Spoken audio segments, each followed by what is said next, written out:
एकनाथ शिंदेंचा शिवसेना पक्ष आणि भारतीय जनता पक्ष, देवेंद्र फडणवीस नेतृत्व करतात याच्यामध्ये तो भारतीय जनता पक्ष, हे एकमेकांना आव्हान देण्याच्या पोझिशनमध्ये दिसत आहेत आणि सरळ दंड थोपटत आहेत. महाराष्ट्राच्या राजकारणावर महायुतीचा पूर्ण वर्चस्व आहे आणि महाविकास आघाडीतले पक्षही चाचपडत आहेत. मग तर या दोन पक्षामध्ये, दोन पक्षाच्या नेत्यांमध्ये काही ना काहीतरी मतभेद आहेत आणि ते मतभेद या सगळ्या विधानांमध्ये दिसत आहेत. देवेंद्र फडणवीस मुख्यमंत्री झाले आणि एकनाथ शिंदे उपमुख्यमंत्री झाले, तेव्हापासून हा ताण दिसतोय. महायुतीमध्ये कुणाचा वर्चस्व, या प्रकारचं एक राजकारण त्याच्यामध्ये शिजते आणि त्याचं थोडंसं टोक गाठलंय ते या लंका कुणी जाळायची, म्हणजे रामराज्यावरून सुरू झालेला प्रवास हा महायुतीतल्या महाभारताकडे घेऊन निघाला आहे. भारतीय जनता पक्ष तडजोड करतो तो केवळ आपली तिथं ताकद नाही म्हणूनच, पण यातून राजकारणाच्या दृष्टीने काय दिसतंय तर अनेक कुटुंबातलाच एक भाऊ भाजपसोबत आहे, एक भाऊ एकनाथ शिंदेच्या शिवसेनेसोबत आहे. निलेश राणे हे एकनाथ शिंदेच्या शिवसेनेसोबत आहेत. त्यांनी भाजपच्या एका पदाधिकाऱ्याच्या घरावर छापा टाकून पैसे समोर आणले. तर भाजपचे नेते पैसे वाटायचा प्रयत्न करतात का असं कोण म्हणतंय तर महायुतीतलाच घटक पक्षाचा एक नेता म्हणतोय. पण राजकारणात स्पष्टपणे दिसतंय की कोकणामध्ये एकनाथ शिंदेची शिवसेना आणि भारतीय जनता पक्ष हे एकमेकाला थेट टक्कर द्यायच्या भूमिकेत आहेत. म्हणजे भारतीय जनता पक्ष आणि एकनाथ शिंदे यांच्यामध्ये जे सख्य विधानसभा निवडणुकीच्या आधी होतं ते आत्ता नाही, हे अतिशय उघड आहे. आता याला धुमाळे फुटतील ते खऱ्या अर्थानं महापालिकांच्या निवडणुकीत, विशेषतः मुंबई ठाणे त्या पट्ट्यातल्या ज्या महापालिका आहेत तिथं एकनाथ शिंदेची शिवसेना आणि भारतीय जनता पक्ष यांचं कितपत जुळणं आहे याच्यावरती ठरेल. नमस्कार. महाराष्ट्रात सध्या स्थानिक स्वराज्य संस्थांची लगबग सुरू आहे आणि एकंदरीतच वातावरण एकदम तापलेलं आहे आणि या अनुषंगानं महाराष्ट्रात सध्या काय चाललंय आणि महाराष्ट्राच्या राजकारणात नेमक्या कोणत्या घडामोडी घडत आहेत यावरती सगळ्यांचंच लक्ष आहे. संपूर्ण महाराष्ट्र याच्याकडे लक्ष देऊन पाहत असतोय.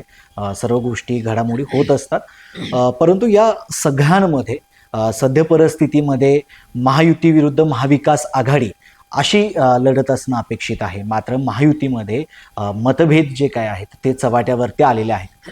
त्याचं मूळ कारण असं आहे की यामध्ये स्थानिक स्वराज्य संस्थांच्या निवडणुका होत असताना कार्यकर्त्यातले मतभेद आपण समजू शकतो, परंतु महायुतीमध्ये असणारे घटक पक्ष आहेत, भारतीय जनता पार्टी, एकनाथ शिंदे शिवसेना पक्ष असेल, यांच्या वरिष्ठ नेत्यांचे मतभेद अक्षरशः चव्हाट्यावरती आलेले आहेत. उदाहरण द्यायचं झालं तर डहाणूची जी निवडणूक चालू आहे त्या ठिकाणी पहिल्यांदा उपमुख्यमंत्री एकनाथ शिंदे यांनी एक स्टेटमेंट केलं आणि ते स्टेटमेंट या प्रकारचं होतं की एकाधिकारशाहीचं जे काही राज्य आहे ते आपल्याला नष्ट करायचं आहे, जी काही लंका आहे ती आपल्याला पेटवायची आहे. आणि त्यालाच प्रत्युत्तर देताना मुख्यमंत्री देवेंद्र फडणवीस यांनी असं स्टेटमेंट केलं की आम्ही रामराज्यात राहतो आणि आम्ही लंका पेटवण्याचं काम आम्ही करतो. एकंदरीतच लंका आता नेमकी कुणाची पेटवणार आहेत किंवा कशा पद्धतीने पेटलेलं आहे. मात्र स्थानिक स्वराज्य संस्थेतलं राजकारण, एकंदरीत वातावरण महाराष्ट्राचं तापत चाललेलं आहे. महायुतीतले हे मतभेद येणाऱ्या महाराष्ट्राच्या राजकारणाची दिशा कशा पद्धतीनं बदलणार आहोत याच्याविषयी आज आपण चर्चा करणार आहोत. नमस्कार, मी अक्षय जहागीरदार, मी आपल्या सर्वांचं सहर्ष स्वागत करतो. आज आपल्यासोबत जोडलेले आहेत ज्येष्ठ राजकीय विश्लेषक doctor Shriram Pawar sir. Sir, आपलं स्वागत आहे. खरं तर महायुती विरुद्ध महाविकास आघाडी असं चित्र असताना आणि असं चित्र असायला पाहिजे खरं आहे, पण महायुतीमध्ये सध्याच मतभेद चव्हाट्यावरती आलेले आहेत. ही जी काही स्टेटमेंट आहेत मुख्यमंत्री देवेंद्र फडणवीस आणि उपमुख्यमंत्री एकनाथ शिंदे यांची जी मतभेद आहेत ते चव्हाट्यावरती येत आहेत, त्यांचे मतभेद उघडपणे दिसत आहेत. याची पुढची दिशा नेमकी कशा प्रकारे होईल?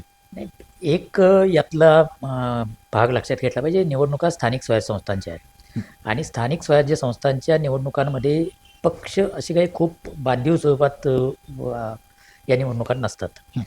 स्थानिक पातळीवर आघाड्या होतात आणि काय त्यांच्या अपेक्षा खूप असतात. आणि यावेळेला महाराष्ट्रामध्ये खूप वर्षांनी निवडणुका होत आहेत. अनेक स्थानिक स्वराज्य संस्थांच्या निवडणुका 7 वर्ष सुद्धा झालेल्या नाही आहेत. त्यामुळं कार्यकर्त्यांच्यामध्ये स्वाभाविक आहे की आपल्याला तिकीट मिळालं पाहिजे वगैरे असणार आणि त्यातून सगळीकडंच आघाडी किंवा युती राहणं हे जवळजवळ अशक्य आहे आणि ते आपल्याला दिसते.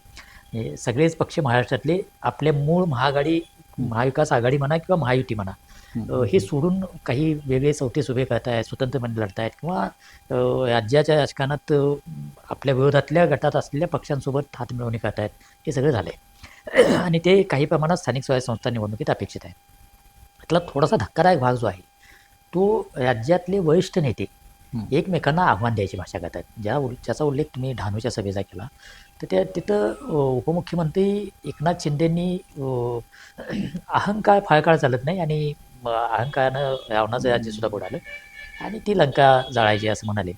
तिथली जी स्पर्धा आहे ती प्रामुख्यानं एकनाथ शिंदे यांची शिवसेना आणि भारतीय जनता पक्षामध्ये आहे. त्यामुळं तिथं रावणाची लंका जाळायची आहे म्हणजे कुठल्या तर महाविकास आघाडीचा पराभव करायचा आहे असं म्हणायचं काही कारण नाही. निशाणा स्पष्ट होता.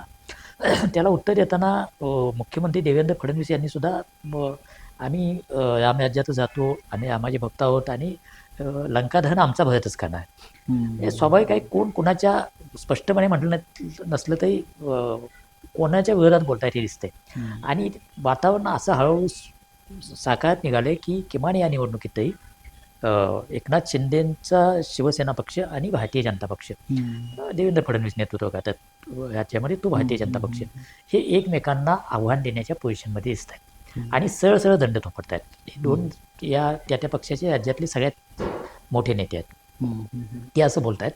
तेव्हा त्यानंतरची फळी याच्यामध्ये ती यशात तो आक्रमकपणा हा अधिक वाढला असतो तो आपल्याला सगळीकडे. आता हे असं का होऊ शकतं किंवा असं का होतं तर जेव्हा कुठल्याही राज्यामध्ये एकच प्रवाह खूप बळकट होतो तेव्हा या प्रकारच्या गोष्टी घडायला सुरुवात होती. म्हणजे जेव्हा काँग्रेसचा पूर्ण भयाचा वर्चस्वाचा काळ होता तेव्हा स्थानिक पातळीवरच्या निवडणुकामध्ये किंवा एकूणच राज्याच्या राजकारणामध्ये काँग्रेसमधले वेगवेगळे गट आणि वेगवेगळे नेते त्या नेत्यामागं असलेला गट यांच्यामध्ये स्पर्धा असायची आणि बहुतेक वेळा बातम्या त्या स्पर्धेच्या व्हायच्या. आता बऱ्याच काळानंतर महाराष्ट्रामध्ये अशी परिस्थिती तयार झाली आहे की महाराष्ट्राच्या राजकारणावर महायुतीचा पूर्ण वर्चस्व आहे आणि महाविकास आघाडीतले पक्षही चाचपडत आहेत. मग ते उद्धव ठाकरेंची शिवसेना असेल, शरद पवार साहेबांचा राष्ट्रवादी काँग्रेस असेल किंवा काँग्रेस असेल, तर हे पक्ष चाचपडताना दिसत आहेत. त्यांच्या लक्षात येत नाही की या किंवा त्यांना त्यांच्यापुढं ठोस असा कार्यक्रम नाही की महायुतीचा जो प्रचंड वर्चस्व तयार होतोय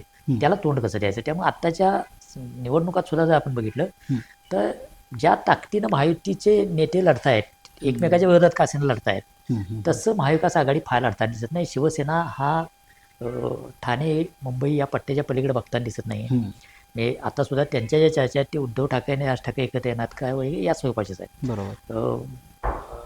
शरद पवारांच्या पक्षाची जिथं ताकद आहे तिथं ते आपापल्या त्या भागातल्या नेत्यांच्या ताकदीवर लढत आहेत. काँग्रेस लढतो सगळीकडं पण तोही काही खूप जोरात फोर्स आहे असं वाटत नाही. त्यामुळं डॉमिनंट फोर्स आता महायुती आहे आणि डॉमिनंट फोर्स असतो तेव्हा मग त्यात जास्तीत जास्त स्पेस कशी घ्यायची.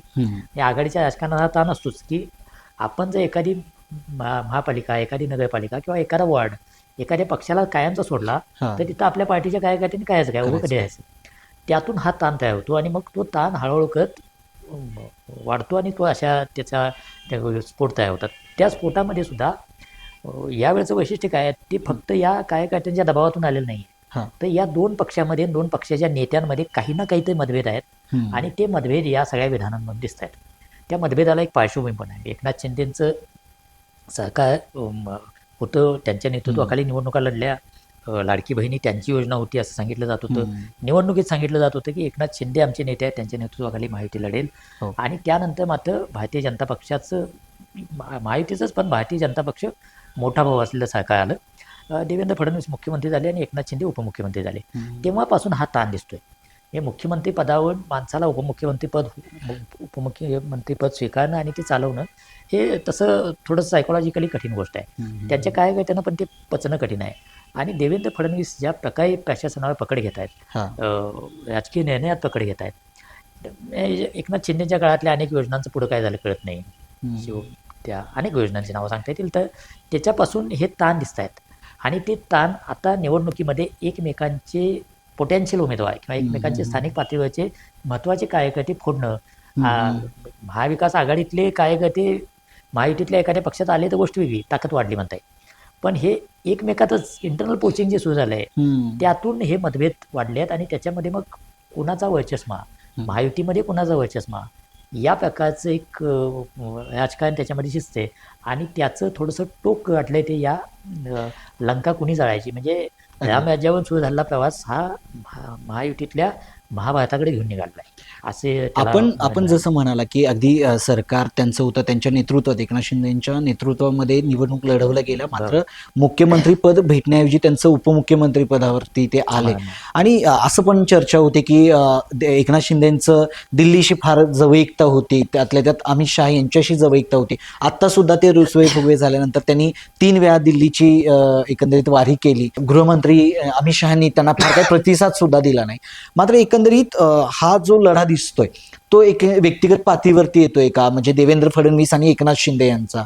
कारण ज्या ज्या ठिकाणी आपली जिथं ताकद जास्त आहे भारतीय जनता पार्टीची, उदाहरणार्थ नागपूरचं जर घेतलं तर सगळ्यात अगोदर महाराष्ट्रामध्ये देवेंद्र फडणवीस यांनी जाहीर केलं की इथं स्वायत्तपणे ही निवडणूक आम्ही लढू.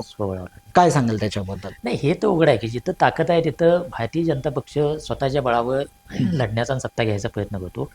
भारतीय जनता पक्ष तडजोड करतो तो केवळ आपली तिथं ताकद नाही म्हणूनच. हे जे आहे ही सांगायची गोष्ट आहे की मित्र पक्षांचा सन्मान वगैरे, आणि हे भारतीय जनता पक्षासाठीच नाही आहे. कोणताही जो देश पातळीवर फोर्स असतो, काँग्रेस सुद्धा तडजोड करते, ते तिथं आपली ताकद नाही, दुसऱ्यावरला सोबत घ्यावं लागतं, अशा ठिकाणीच काँग्रेस पण तडजोडीच्या भूमिकेत असतो. जेव्हा त्यांचा देशभर वर्चस्व होतं तेव्हा तर फार क्वचित ते तडजोड काय ती अशीच करायची, जिथं आपली ताकद नाही तिथंच. भारतीय जनता पक्ष आता त्या पोझिशनमध्ये आला आहे, त्यामुळं तो त्याच पद्धतीनं करणार.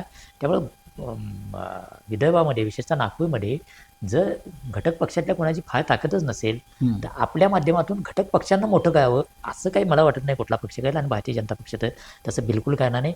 त्यांचं म्हणजे जाहीर केलेलं ध्येय आहे की पंचायत ते पार्लमेंट सगळीकडे भारतीय जनता पक्षाची एक हाती सत्ता, हे त्यांचं स्टेटेड गोल आहे. ते साध्य करताना मधल्या काळामध्ये मधल्या वाटेत ज्या तडजोडी कराव्या लागतात ते करतायत. एकनाथ शिंदेसोबत सरकार स्थापन करणे ही त्यातली एक तडजोड आहे. त्यानंतर अजितदादा एकनाथ शिंदेसमोर आणखी एक सरकार स्थापन करणे ही त्या तडजोडीचा दुसरा टप्पा आहे. कुठल्या तरी टप्प्यावर त्यांना महाराष्ट्रात संपूर्ण सत्ता मिळवायची आहे. ते करत असताना या स्थानिक स्वराज्य संस्थांच्या निवडणुकांचा आधार घेऊन आणखी आपला पक्ष विस्तारत आला, आणि मग महायुती अंतर्गत बाकीच्या 2 पक्षांची ताकद कमी झाली की जर भाजपकडे आली तर त्यांना ते हवंच आहे, आणि त्या प्रकारचे फासे ते टाकतायत. सोहळाची जी भाषा आहे ती त्याच प्रकारची आहे. महायुतीतल्या अन्य घटकांना सुद्धा जिथं आपली ताकद आहे तिथं सोहळा लढा असं वाटतं. त्यामुळे सोहळ हे या प्रकारच्या आत्मविश्वासातून येतं. परंतु महायुतीतल्या या काही कुरघोड्यांचं राजकारण आहे. खास करून मी कणकवलीचं उदाहरण नेमके 2 दिवसांपूर्वी पैशांची बॅग ठेवलेली होती. निलेश राणेंनी ते स्टिंग ऑपरेशन केलं, घरामध्ये त्याचे लाईव्ह व्हिडिओ केले, आणि एकंदरीत ते बॅग पकडली, तिथले त्या भाजपचे पदाधिकारी त्याच्यामध्ये सापडले. याचा काय परिणाम एकंदरीत होतो? नाही, निवडणुकीच्या काळामध्ये पैशांचे व्यवहार वगैरे हे अनेक वेळा आपण चर्चेत असतं आपल्या, आणि तेच म्हणजे या गोष्टी आता रूढ झाल्यासारख्या झालेल्या आहेत. पण परवा जे कणकवलीत घडलं ते धक्कादायक आहे. धक्कादायक 2 गोष्टीसाठी. एक तर अशा प्रकारे एक नेता कुठल्या तरी नेत्याच्या घरात छापा टाकल्यासारखा जातो आणि घरात शोधून पैशाची बॅग काढतो, हे धक्कादायक असण्याचा एक भाग आहे. दुसरा भाग आहे तो ज्याच्या घरात जातो तो महायुतीतला घटक पक्षाचाच आहे ना. असं नाही की प्रतिपक्षातला महाविकास आघाडीच्या कोणाच्या तरी घरात गेले आहेत. असं करून त्या निलेश राणेंनी ते 25 लाख रुपये असल्याचं समोर आलेलं आहे. त्याच्यावर तक्रार झाली, मग निवडणूक आयोग त्याची दखल घेईल. ते काय पुढं व्हायचं ते होईल. पण यातून राजकारणाच्या दृष्टीने काय दिसतंय तर अनेक कुटुंबातलाच एक भाऊ भाजपसोबत आहे, एक भाऊ एकनाथ शिंदेच्या शिवसेनेसोबत आहे. निलेश राणे हे एकनाथ शिंदेच्या शिवसेनेसोबत आहेत. त्यांनी भाजपच्या एका पदाधिकाऱ्याच्या घरावर छापा टाकून पैसे समोर आणले, आणि यातून संदेश काय गेला तर भाजपचे नेते त्या भाजपचे प्रदेशाध्यक्ष तिथे येऊन गेले होते. ते तसा आरोप पण केला, ते येऊन गेले त्यानंतर हे पैसे आले वगैरे वगैरे. तर भाजपचे नेते पैसे वाटायचा प्रयत्न करतात का असं कोण म्हणतंय तर महायुतीतलाच घटक पक्षाचा एक नेता म्हणतोय. त्यामुळे हे महायुतीतलं भांडण किती टोकाला गेलं आहे त्याचं एक उदाहरण आहे. त्याला उत्तर भाजपवाल्यांनी दिलंच, पण भाजपमध्ये असलेले निलेश राणेंचे बंधू नितेश राणे यांनी पण त्याला उत्तर दिले, आणि ते म्हणतात की राजकारण करायचं म्हणजे काय बाकीचे व्यवसाय असत नाहीत काय. ज्याच्या घरात ते पैसे सापडले ते व्यावसायिक आहेत, आणि व्यवसायासाठी आणलेले त्यांचे पैसे आहेत. आम्ही सगळेजण व्यवसाय करतो, तर ते असं त्याच्यावर सारवासारव करायचा प्रयत्न करत आहेत. म्हणजे 2 पक्षातलं, 2 नेत्यातलं, 2 भावातलं भांडण, आणि हे सगळे एकाच आघाडीत आहेत, एकाच महायुतीत आहेत. त्यामुळं महायुतीतले मतभेद कुठल्या टोकाला गेले आहेत याचं हे एक निदर्शक आहे. बाकीच्या भाजपच्या नेत्यांनी त्याच्यावर प्रतिक्रिया दिली आहे, त्याचं तपासात काय व्हायचं होईल. पण राजकारणात स्पष्टपणे दिसतंय की कोकणामध्ये एकनाथ शिंदेची शिवसेना आणि भारतीय जनता पक्ष हे एकमेकाला थेट टक्कर द्यायच्या भूमिकेत आहेत. पण एकंदरीत बघितलं तर अनेक वेळा माध्यमांमध्ये सुद्धा चर्चा झाली होती की आणि किंवा महाविकास आघाडीतले काही नेते सुद्धा याच्यावरती महायुतीबद्दल भाष्य करताना असं म्हणत होते की एकनाथ शिंदे असतील किंवा अजित पवार सुद्धा असतील, हे फक्त भारतीय जनता पार्टीच्या कुबड्या आहेत. गरज संपल्यानंतर या कुबड्या फेकून दिल्या जातील किंवा वेगवेगळ्या प्रकरणाच्या माध्यमातून त्यांना अडकाठी निर्माण केली जाईल. त्याच्यातले प्रकार असं महाराष्ट्रात सध्या होत आहेत का? नाही, कुबड्या म्हणणं हे राजकीय पक्षाने टीका करणं हा वेगळा भाग आहे. पण मी मगाशी म्हणाल तसं भारतीय जनता पक्षाची वाटचालच अशी आहे की जोपर्यंत पर्याय नाही तोपर्यंत मित्र पक्ष नेते यांना जवळ करायचं आणि एकदा आपली ताकद तयार झाल्यानंतर आपल्या तंत्रानं राजकारण चालवायचं. आणि ही कोणत्याही पक्षाला मोठी होतानाची एक अशीच वाट असते. तर त्या वाटेनं भाजप अतिशय ठोसपणे आणि म्हणजे कसली दयामाया न दाखवता करतात ती. म्हणजे त्यांचं वैशिष्ट्य यातलं राजकारणातलं काय तर ते त्यामध्ये कुठल्याच भावनाशून्य राजकारण एका अर्थानं ते आहे की जेव्हा आपल्याला तडजोड करायची आहे तेव्हा दिलखुलासपणे त्या लोकांचं स्वागत कौतुक सगळं होईल. अगदी जेव्हा असं लक्षात येईल की आपलं बळ वाढलं तेव्हा त्यांना दूर करायचं. त्यामुळे ते त्यात काही नवं काही नाही आहे. प्रश्न असा आहे की त्याला ट्रिगर आत्ता या निवडणुकीतून मिळतोय. म्हणजे भारतीय जनता पक्ष आणि एकनाथ शिंदे यांच्यामध्ये जे सख्य विधानसभा निवडणुकीच्या आधी होतं ते आत्ता नाही, हे अतिशय उघड आहे.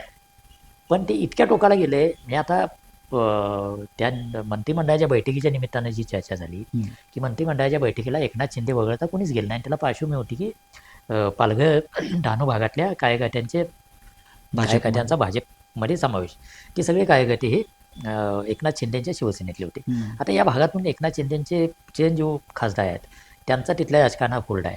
अशा ठिकाणी भारतीय जनता पक्षाचे प्रदेशाध्यक्ष एकनाथ शिंदेच्या शिवसेनेचे काही प्रमुख कार्यकर्ते पक्षात घेतात निवडणुकीच्या तोंडावर. हे एकनाथ शिंदेंना झोमणं आहे, म्हणजे त्यांच्या पक्षाला झोमणं आहे. आणि तो त्याच वेळेला राज्याच्या वेगवेगळ्या भागात पण या प्रकारच्या गोष्टी होतात. पण भाजपकडून सांगितलं जातं आणि वास्तव पण आहे की याची सुरुवात एकनाथ शिंदेकडून झाली, म्हणजे त्यांच्या पक्षाकडून झाली. भाजपचे काही कार्यकर्ते त्यांनी आधी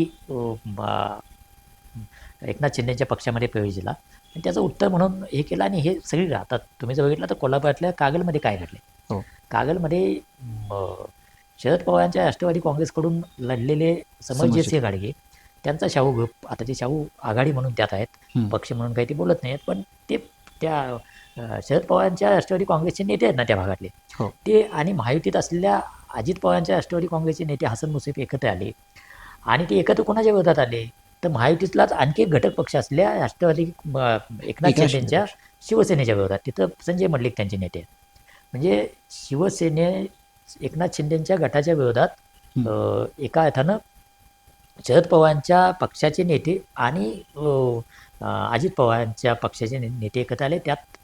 त्या भागापुरता कॅच काय आहेत तर समरजितसिंह घाडगे हे जरी निवडणूक त्यांनी शरद पवारांच्या राष्ट्रवादी काँग्रेसकडून लढली असली तरी त्यांचे भाजपशी संबंध काही तुटले नव्हते.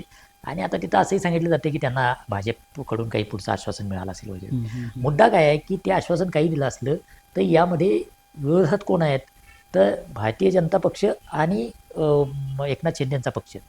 तर हे राज्याच्या अनेक भागामध्ये चित्र दिसायला लागलं आहे. आणि त्याचं रावणाच्या अहंकाराचं दहन करणं, लंका दहन करणं इथं पण गाठलेलं जे टोक आहे त्यातून असं लक्षात येतं की काहीतरी बिघडलेलं आहे. हे बिघडलेलं कुठल्या दिशेनं पुढे जाणार माहिती नाही, पण जेव्हा मनामध्ये किंतूपर्यंत तयार होतात तेव्हा त्याची सुरुवात अशीच असते. त्याची वाट पुढं मोठी कधी होईल किंवा होणार नाही याला कारण असं आहे की शेवटी सत्ता कोणाला न सोडायची आहे, त्यामुळे लगेच कोणी सत्ता सोडत नाही. आणि सत्ता राहायचं तर काही तडजोडी करत राहाव्या लागतात. त्या दोन्ही बाजून होत राहते, पण किलमिश नक्की तयार आहे. पण या सगळ्यांमध्ये कणकवलीचं प्रकरण झालं, त्याच्यामध्ये निलेश राणेंनी थेट रवींद्र चव्हाण यांचं नाव गेलं. आज महाराष्ट्राची धुरा त्यांच्याकडे आहे, त्यांच्या नेतृत्वामध्ये एकंदरीतच निवडणूक लढवली जाते. मात्र यांचं कालचं जे स्टेटमेंट होतं ते फार टोकाचं होतं की 2 तारखेपर्यंत युती टिकवायची आहे. खरं तर स्थानिक स्वराज्य संस्थांच्या निवडणुका आहेत, मतभेद महायुतीमध्ये आहेत, हे चव्हाट्यावरती येतात इथपर्यंत आहे, पण 2 तारखेपर्यंत युती टिकवायची आहे. रवींद्र चव्हाण जर असं म्हणत असतील तर स्थानिक स्वराज्य संस्थातलं जे काही रान पेटलेलं आहे, महायुतीतले जे काही मतभेद आहेत, त्याचा महाराष्ट्राच्या येणाऱ्या राजकारणावरती काय परिणाम होईल? एक दिसते की भारतीय जनता पक्षानं वाटणी करून घेतली आहे की आक्रमकपणे शिवसेनेच्या एकनाथ शिंदेच्या गटाला अंगावर घ्यायचं काम हे प्रदेशाध्यक्ष रवींद्र चव्हाण यांच्याकडे दिलं आहे. आणि त्याच्या मागं पक्षाचे राज्यातले सगळ्यात ज्येष्ठ नेते म्हणता येतील देवेंद्र फडणवीस उभे आहेत, पण ते बोलताना मात्र संयम ठेवत आहेत किंवा ते तितक्या आक्रमकपणे जुळून घेण्याचं अल्टिमेटली ते मुख्यमंत्री आहेत, त्यामुळे त्यांना ते करावंच लागेल. ही विभागणी त्यात दिसते. त्याप्रमाणे बाकीच्या नेत्यांमध्ये पण त्या प्रकारचे हे दिसतंय. तर रवींद्र चव्हाण जे म्हणाले कणकवलीच्या प्रकरणासंदर्भात त्यांना विचारलं तेव्हा की 2 तारखेपर्यंत मला युती टिकवायची आहे. आणि त्यानंतर त्याच्यावर मी बोलेन. आता हे त्या प्रकरणापुरतं आहे की ते प्रकरणाच्या पलीकडे जाऊन या 2 पक्षामध्ये इतकं फाटलं आहे, कारण त्याचे आता अर्थ लावले जातील. असा जेव्हा एखादा ज्येष्ठ नेता बोलतो तेव्हा त्याचे अनेक अर्थ लावले. म्हणजे राज ठाकरे एका मुलाखतीत म्हणाले की महाराष्ट्राच्या भल्यासाठी एकत्र यायला उद्धव ठाकरेंसोबत मला काय अडचण नाही आहे. त्याच्यानंतर ते राजकारण हळूहळू करत कुठे गेलं आपण बघतो.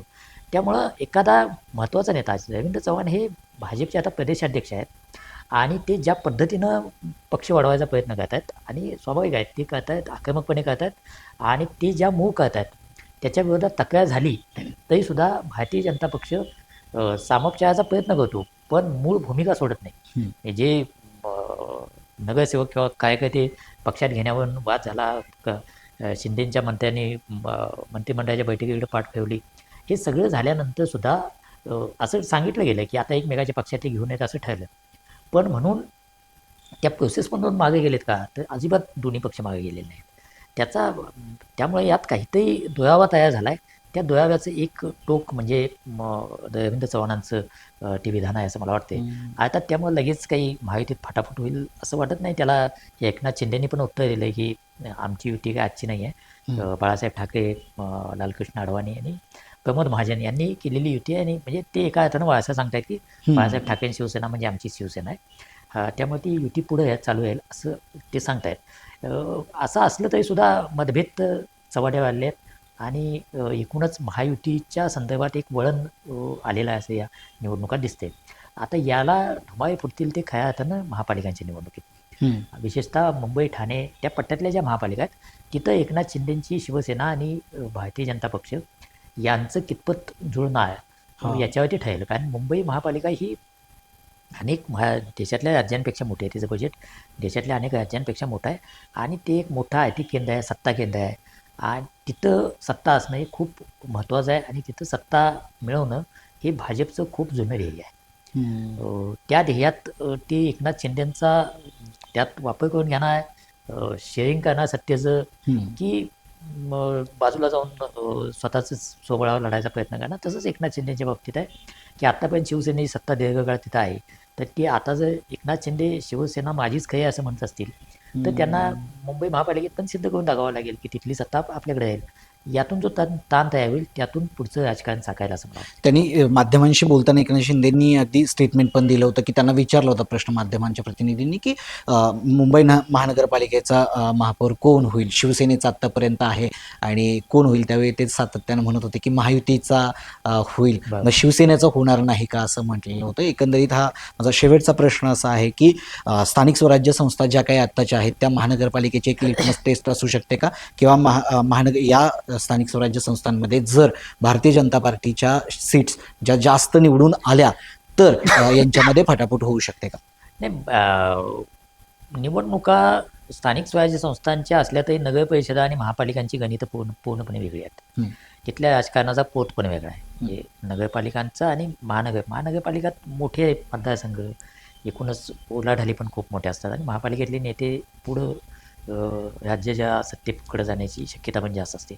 त्यामुळं या निवडणुकांचा अर्थार्थी तसा काही खूप संबंध असतो असं नाही. पण यावेळेला खूप लगत निवडणुका होणार आहेत. म्हणजे आता ही झाली की पाठोपाठ आहे. त्यामुळे नगरपालिकांच्या निवडणुकामध्ये राज्यभर जो पक्ष प्रभाव टाकेल त्याच्या बाजूने एक वातावरण निश्चितपणे तयार होईल. म्हणजे त्याचा निकालात किती परिणाम होईल यापेक्षा आत्मविश्वास नक्की वाढेल. म्हणजे या निवडणुकीत भाजपच्या सर्वाधिक जागा आल्या किंवा शिंदेच्या आल्या किंवा काँग्रेसच्या आल्या, ज्या कुठल्या पक्षाच्या सर्वाधिक जागा येतील किंवा सर्वाधिक नगराध्यक्ष ज्यांचे येतील त्यांच्याकडे एक आत्मविश्वास असेल किंवा आमचं आता या राज्यावरचं वर्चस्व स्थानिक पातळीवर सुद्धा स्पष्ट सिद्ध झालं आहे आणि त्याचा परिणाम पुढच्या निवडणुकांवर होईल. तो होईलच, पण त्याच्यातून मला असं इमिजिएट वाटत नाही की महायुती तुटण्याकडे किंवा या प्रकारच्या गोष्टीकडे जाईल. असे जेव्हा खूप मोठे बदल होतात ना तेव्हा ते अचानक झाल्यासारखं वाटतं, पण त्याच्या मागे एक कारण परंपरा असते. त्यामुळं त्या प्रकारची कारण परंपरा तयार होते का या दृष्टिकोनातून या घडामोडींकडे डहाणू काय, कणकवली काय, रवींद्र चव्हाणांचं स्टेटमेंट काय, गणेश शिंदेची स्टेटमेंट काय, गणेश नाईकांची स्टेटमेंट काय, या दादा भुसे जे बोलले मग त्याचं काय, तर या सगळ्याचे स्टेटमेंटकडे त्या दृष्टिकोनातून बघायला पाहिजे की कुठंतरी महायुतीत फटाके फुटायला सुरुवात झाली आहे. आता याचा परिणाम महायुतीतल्या काय म्हणता येईल की महाधमाक्याकडं, महास्फोटाकडं होईल का, याचं भाकीत आत्ताच करणं कठीण आहे.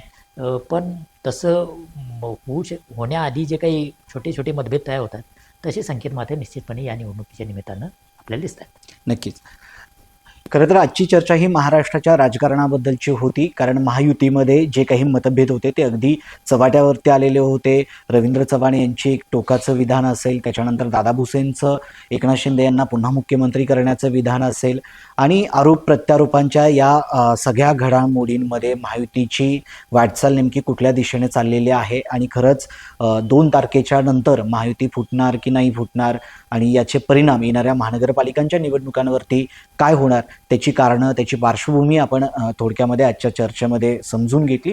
पुन्हा एकदा आपण नव्या विषयांसह पुन्हा भेटूच. पाहत राहा सकलम. आजचा व्हिडिओ आपल्याला आवडला असेल तर लाईक, शेअर आणि सबस्क्राईब करायला विसरू नका.